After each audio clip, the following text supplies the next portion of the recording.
terlalu kecil. Maka 1000 tahun putaran dunia ini dalam hitungan kita baru 1 hari dalam hitungan akhirat. Ka'alfi sanatin mimma tu'iddun, seperti 1000 tahun dalam hitungan kalian. Bapak Ibu jamaah yang dimuliakan Allah Subhanahu wa taala, orang beriman pasti diuji. Setelah diuji, dia harus bersabar.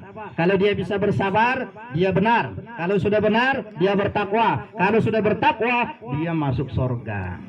Maka itu siapapun di antara kita yang masuk surga, ini rentetannya harus kita jalani. Wasta'inu bisabri wassalah. Kalau dapat ujian, doa sama Allah. Sabar, sholat, doa sama Allah. Nggak usah marah-marah, nggak usah merepet-merepet, nggak usah nyalahkan semua orang.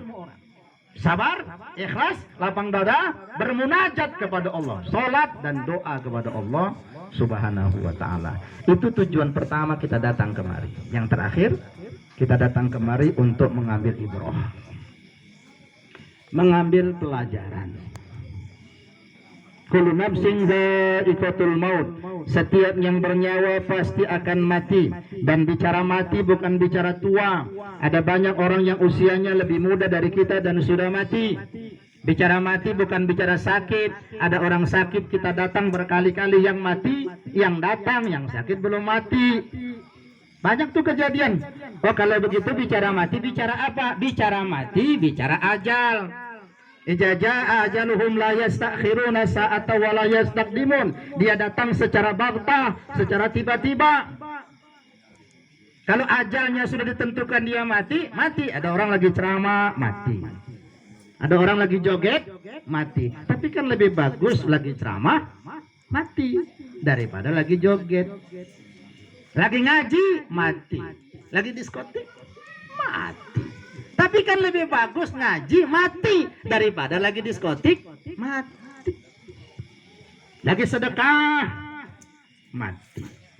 Ada orang lagi berjudi, kan sama-sama bicara uang, lagi berjudi, tak mati.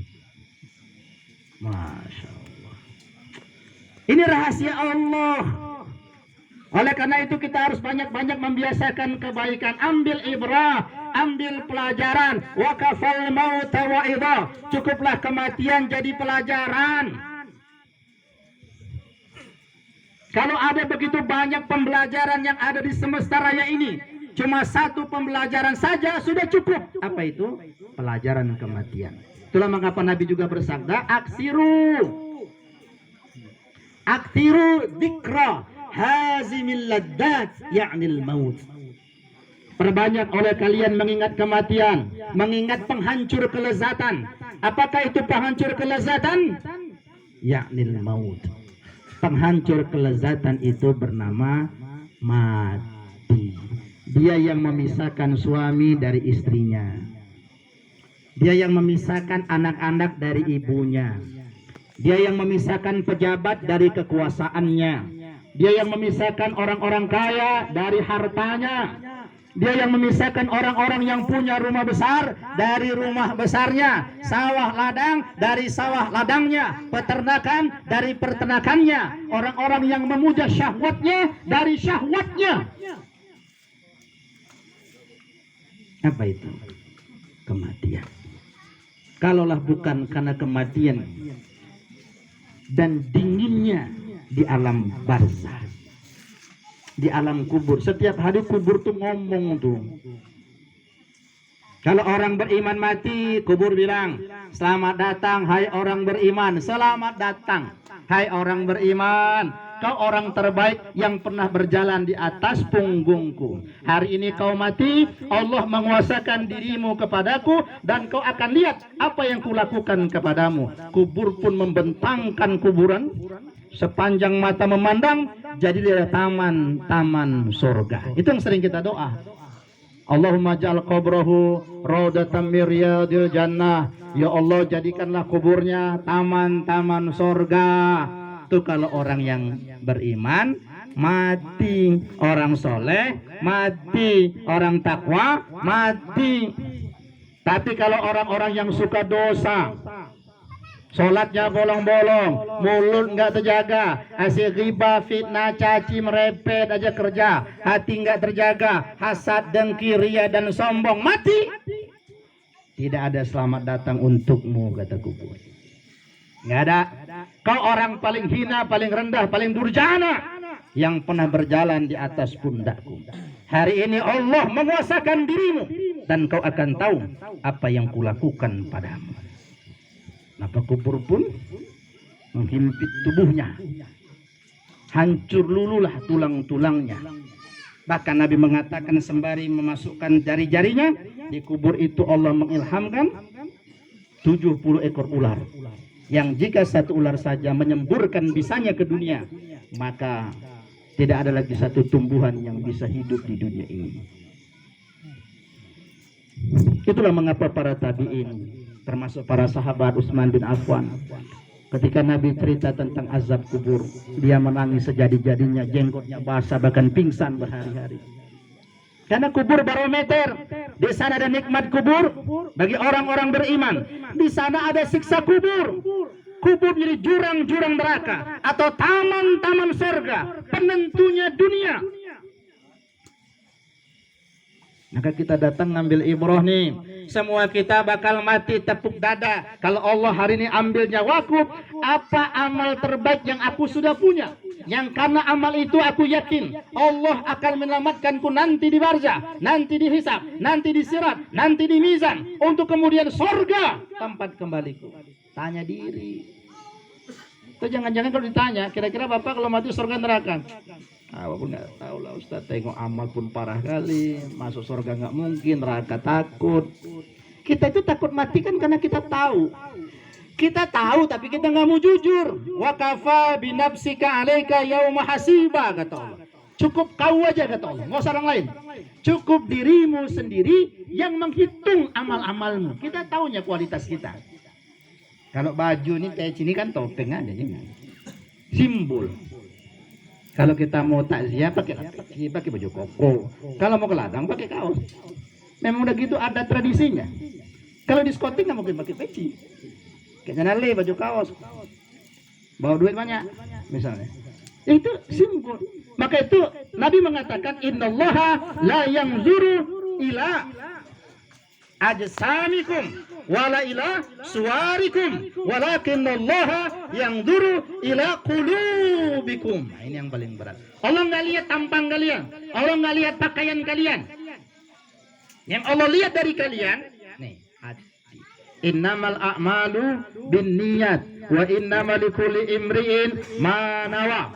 Setiap amal perbuatan manusia tergantung dengan niatnya, dan setiap orang akan mendapatkan apa yang dia niatkan. Tanam niat, wa ma umiru illa liya'budullaha mukhlishina lahuddin. Aku tidak menyuruh kalian, kata Allah, kecuali agar kalian beribadah menyembahku dengan ikhlas, menjalankan ajaran agama ini ikhlas beribadah kepada Allah. Baru Allah kasih ganjaran dan kebaikan. Faman zuhziha 'anil nar wa udkhilal jannah faqad faz. Barang siapa yang diselamatkan dari dahsyatnya guncangan api neraka dan dimasukkan dalam surga, mereka telah beruntung. Akhirat itu dahsyat. Orang-orang kafir menjerit, ya laitani kuntu turaba. Kalau begini dahsyatnya ya Allah, lebih bagus kami jadi debu. Yauma yafirul mar'u min akhihi wa ummihi wa abi wa sahibati wa bani. Pernah nggak kita baca itu? Hari itu, kata Allah, yauma yafirul mar'u, semua orang akan sibuk berlari, saking dahsyatnya. Dari siapa dia berlari? Dari saudaranya, abangnya, adiknya. Dari siapa lagi? Dari ibunya. Dari siapa lagi? Dari ayahnya. Dari anak-anaknya. Sibuk berlari, tidak lagi peduli. Menghadap Allah nafsan-nafsan, sendiri-sendiri. Suami ngadap Allah sendiri, istri ngadap Allah sendiri, ayah ngadap Allah sendiri, ibu ngadap Allah sendiri, anak-anak ngadap Allah sendiri. Dahsyat itu hari. Bahkan orang-orang dekat di dunia ini Allah mengatakan al-akhilla yauma idzin ba'dum ba'du aduwwun illal muttaqun. Al-akhilla itu jamak dari khali. Artinya orang-orang dekat, kawan-kawan dekat, sahibul hamim. Nabi Ibrahim itu disebut dengan Khalilullah. Nabi Muhammad disebut Habibullah. Kekasih Allah, orang-orang dekat. Kemana-mana sama kita lihat. Dekatnya luar biasa. Nanti di akhirat, aduun kata Allah. Mereka akan saling bermusuhan. Jadi kita di dunia ini kesibukannya ngapain? Kita kalau berjumpa teman, pakat-pakat sama kawan tuh ngapain? Semua orang pasti rugi, kecuali yang beriman, beramal soleh, dan berdakwah dalam kebaikan dan kesabaran. Cuma itu orang yang tidak merugi. Selebihnya semua urusan dunia ini merugi. Kecuali ada kebaikan, kita melakukannya karena Allah di sana. Itulah mengapa sebenarnya orientasi hidup itu cuma satu. Qul inna sholati wa nusuki wa mahyaya wa mamati lillahi rabbil alamin. Ini ayat sering-sering dibaca, tulis kalau bisa di rumah, dihafalkan. Ini itijah kita, orientasi kita, tujuan hidup kita. Inna sholati, ini Al-An'am ayat 162. Katakan sholatku, ibadahku, kerjaku, hidupku, matiku ya Allah hanya untukmu. Ya udah serahkan sama Allah. Nah kalau begini berarti itijahnya sudah benar, orientasi hidupnya sudah benar, tujuan hidupnya sudah benar. Allah. Bapak Ibu sidang takziah yang dimuliakan Allah, kalau begitu orang yang sukses itu adalah orang yang kalau mati selamat dari neraka dan dimasukkan dalam surga. Jadi ukuran sukses itu bukan jabatan. Siapa bilang orang kalau jadi pejabat sukses? Jangka pendek iya dunia, tapi itu fitnah. Ujiannya besar. Saya bilang orang kalau sudah kaya dia udah sukses. Fir'aun itu pejabat, neraka, gagal berarti. Qarun itu orang kaya, tapi matinya dilaknat Allah, tenggelam dan di bumi beserta harta-hartanya. Berarti ukuran sukses bukan ukuran dunia. Ukuran sukses tadi yang disebut Allah, faman zuhziha 'anil nar wa udkhilal jannah faqad faz. Kalau diselamatkan dari dahsyatnya guncangan api neraka, dimasukkan ke surga, ini orang baru sukses. Wa mal hayatud dunya illa mataul ghurur. Ini ayat ini ditutup dengan kalimat ini nih. Dan Bapak Ibu ketahuilah kira-kira begitulah. Wa mal hayatud dunya. Sesungguhnya kehidupan di dunia ini dunia tempat kita tinggal ini, mataul ghurur, tempat bersenang-senang yang melalaikan. Kita punya ternak, bersenang-senang dengan ternak, lalai ibadah.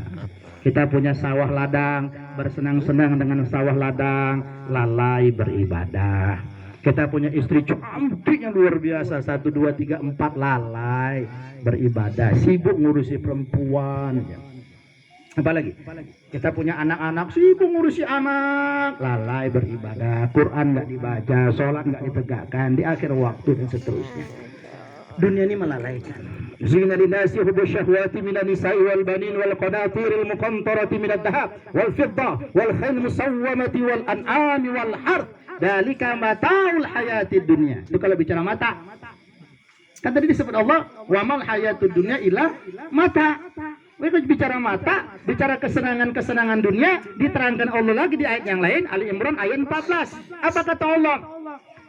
Kita ini di dunia dihiasi kesenangan-kesenangan kepada wanita. Yang pertama, berat ujiannya. Yang kedua, anak-anak, ujiannya juga berat.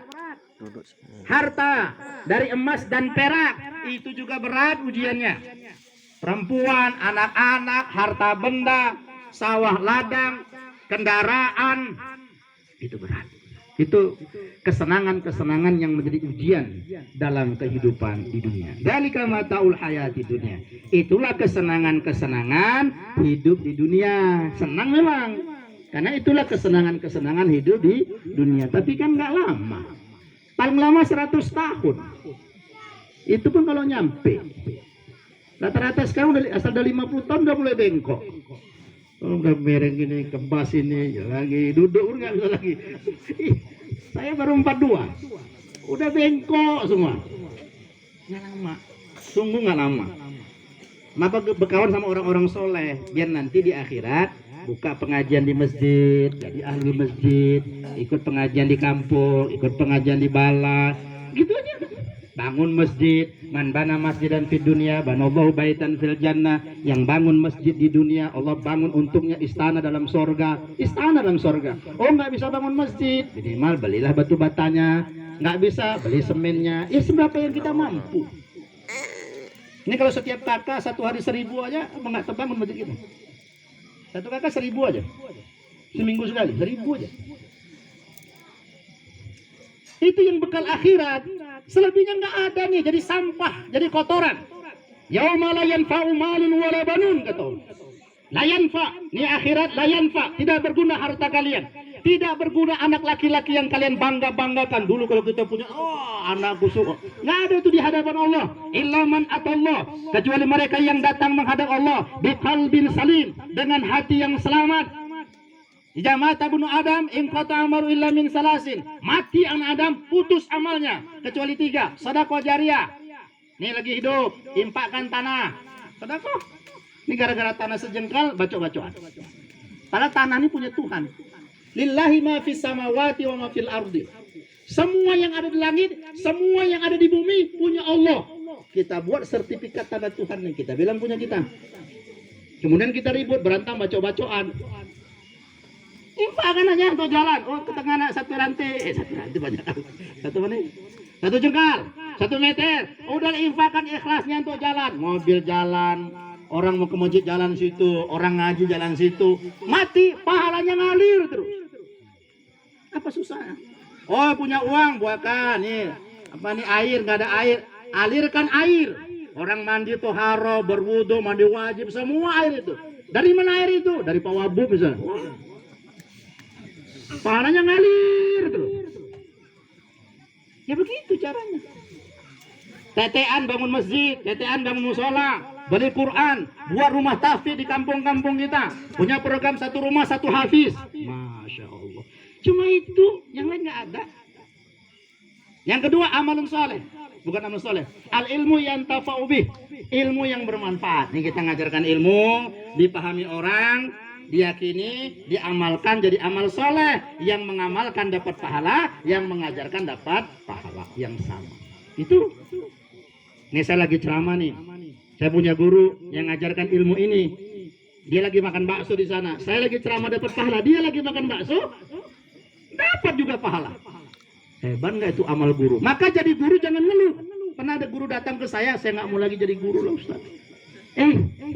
Jangan. Walaupun gaji cuma 300.000, sabar aja. Karena banyak kali yang mau diurus. Sabar aja dulu. Ini amal jariah. Dan yang terakhir, doa dari anak yang soleh. Itu aja yang berguna. Yang kalau malam hari dia bangun sambil menangis di hadapan Allah, dia berdoa penuh lirih. Dia berdoa penuh lirih di hadapan Allah, menghadirkan hati, jatuh air matanya. Rabbi firli wali walidayya warhamhuma kama rabbayani saghira. Tuhai Allah, ampunkan dosaku. Ada dosa mata yang tak terjaga, dosa telinga yang tak terjaga, dosa mulut yang tak terjaga, dosa hati yang tak terjaga. Ampunkan dosaku ya Allah. Dan dia tidak lupa membaca, ampunkan dosa ayah dan ibuku ya Allah.